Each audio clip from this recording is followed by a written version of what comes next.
Welcome to Indo Study. Today we will discuss calendar. हम लोगों ने लास्ट वीडियो में देखा था कि कैलेंडर के क्वेश्चंस को हमको कैसे बनाना है और उसके लिए मैंने आपको कुछ जानकारियां दी थी, जैसे leap year, solar year, century year और डे का कोड हम लोगों ने निकाल लिया था। आज हम लोग यहाँ पर देखेंगे कि कैलेंडर के क्वेश्चन को बनाने के लिए और किन किन चीजों की हमें आवश्यकता है। देखिए, आपको मैं यहाँ पर कुछ लिख रहा हूँ, ये आपको याद रखना है। ठीक है, क्या याद रखना है? क्योंकि बिना इनके आप कोई भी क्वेश्चन आप ड्रॉ नहीं कर सकते हो, आप नहीं बना सकते। तो ये मैं यहाँ पर लिख दे रहा हूँ याद करने के लिए। उसके बाद ये कैसे आया हम बाद में आपको समझा देंगे। ठीक है, 200 ईयर, 300 ईयर, 1 and 400 ईयर, 0। ये आपको पूरा याद रखना है। सॉरी, जो भी है ऐसे याद रखना। ये कहता है कि 100 सालों में 100 ईयर्स में अगर हम पूरा देखें तो जो एक्स्ट्रा डे होते हैं वो होते हैं 5। ये 100 साल कैसे? तो जब कैलेंडर बना था पहले साल से लेकर 100वें साल तक, इसी तरह से जब अगला सेंचुरी शुरू हुआ 101 से लेकर 200 तक, अगर फिर से पूरे 100 साल में देखें तो ये होता है 3। और 201 से लेकर अगर हम लोग 300 साल तक देखेंगे तो जो मेरे पास आएगा वो हो जाएगा 1। यानी ये एक ऐसे नहीं है, ये एक क्या है, जैसे अगर हम लोग ये देखें कि 1 से लेकर 100 साल में मेरे पास जो आ रहा है ये 5 दिन आ रहा है।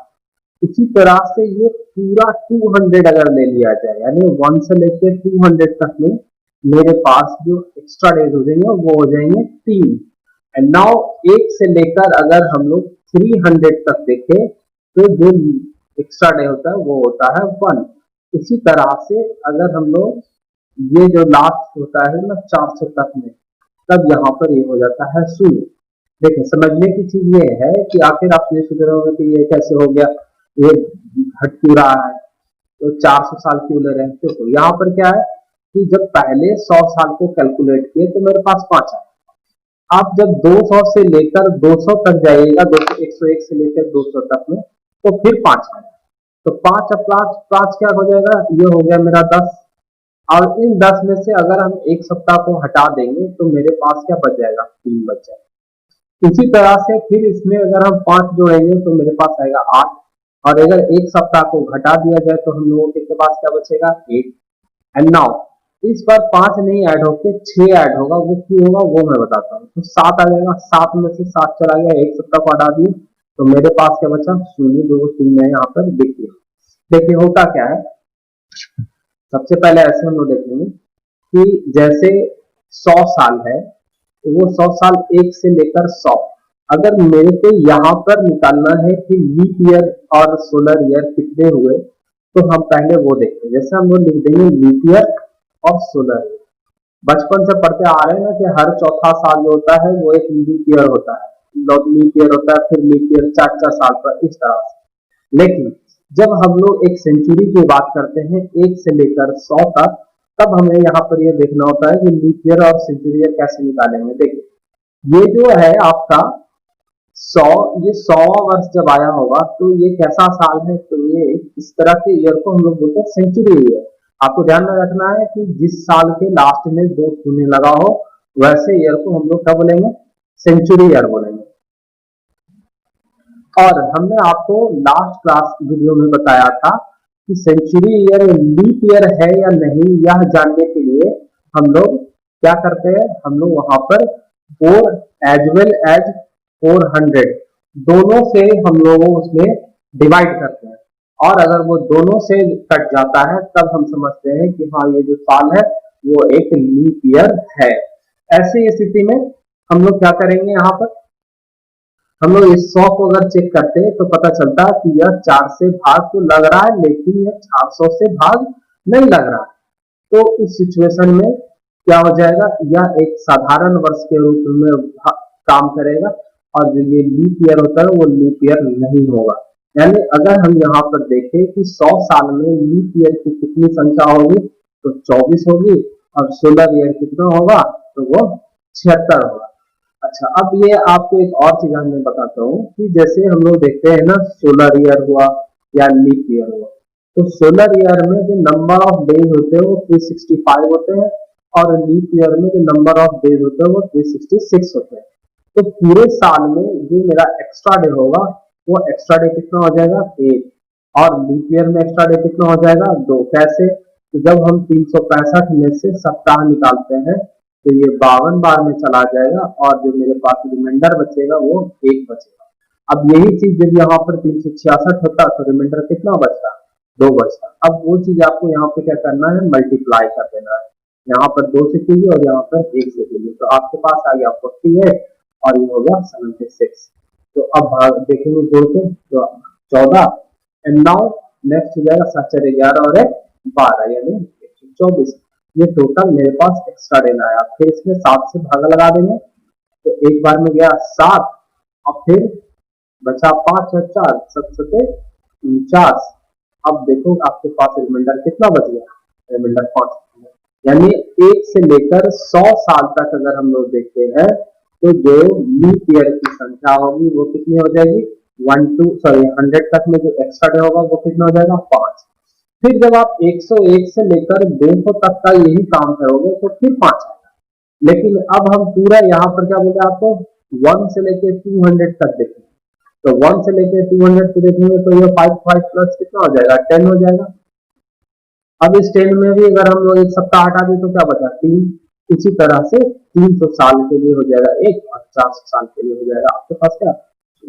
आप इसको नोट कर लीजिए, और नोट करने के बाद इसको ध्यान में रखना है कि बिना इन चीजों के आपका क्वेश्चन नहीं बनेगा। अब हम लोग यहाँ पर एक क्वेश्चन लेते हैं, जैसे मान लो आपसे पूछा गया कि 1 जनवरी 2020 कौन सा दिन था, कौन सा दिन था या कौन सा दिन होगा, ये क्वेश्चन है। आपको सबसे पहले क्या करना है कि ये ध्यान में रखना है, ये जो साल दिया हुआ है इस साल से पीछे वाला साल लेना है, यानी 2019। इसको हम लोग क्या लिखेंगे, प्रीवियस ईयर, और प्रीवियस ईयर लेकर आपको इसे मैथमेटिकल फॉर्म में इस तरह से डिवाइड करना है कि यहाँ पर ये a प्लस बी प्लस सी के फॉर्मेट में ब्रेक हो जाए। a जो होगा वो होगा 400 के मल्टीपल में, b जो होगा वो 100 के मल्टीपल में, और यह जो होगा वो सिंपली ईयर जो होते हैं वो ईयर हो जाएंगे। जैसे अगर हम इसे तोड़ेंगे तो देखो यहाँ पर क्या हो जाएगा, 2400 के मल्टीपल में है, बी नहीं आएगा क्योंकि आपका ये क्या है 2000 है, तो बी आपका शून्य होगा, और टोटल ईयर कितना हो गया, 19 ईयर। अब देखो जैसे यहाँ पर ये 2000 है, हम इसको यहाँ पर ऐसे भी लिख सकते हैं ना कि 400 गुना 5। आप जानते हैं कि 400 सालों में ना एक्स्ट्रा डे होता है 0, तो ये हो जाएगा 0 प्लस 0 प्लस 19 और प्लस। अब इस 19 ईयर में जितने भी लीप ईयर आए होंगे वो आप जोड़ दो, तो 19 सालों में हम जानते हैं कि 4 लीप ईयर आएंगे, तो हम 4 जोड़ दिए, तो टोटल मेरे को मिल गया 23।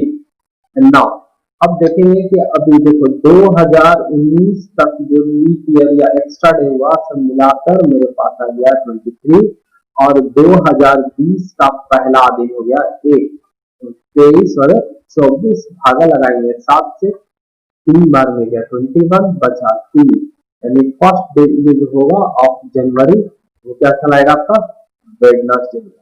तो इस तरह से हम लोग यहाँ पर ये दिन निकाल लेते हैं, आप इसको चेक कर सकते हैं।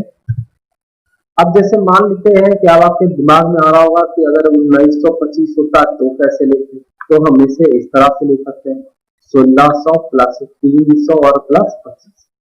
इस स्थिति में ये हो जाएगा 0, ये हो जाएगा 1, और इस 25 साल में जितने लीप ईयर आया होगा उसको आपको क्या करना है, इसमें जोड़ देना है। मान लो होता अगर 2125 होता तो क्या करते, तो लिखते 2000 प्लस 100 और प्लस 25। 1725 होता तो क्या लिखते, 1600 प्लस 100 और 25। ये इस तरह से हम लोग इसके क्वेश्चन को सॉल्व करते हैं। तो यार हम लोग अभी यहीं पर इस क्लास को समाप्त करते हैं। अगर आपको वीडियो पसंद आया हो तो इसे लाइक करें, सब्सक्राइब करें और ज़्यादा से ज़्यादा इसे शेयर करें कि बाकी जो आपके मित्र लोग हैं वो भी इसे देखकर और कैलेंडर के क्वेश्चन को कैसे सॉल्व करना है वो यहाँ से सीख सकें।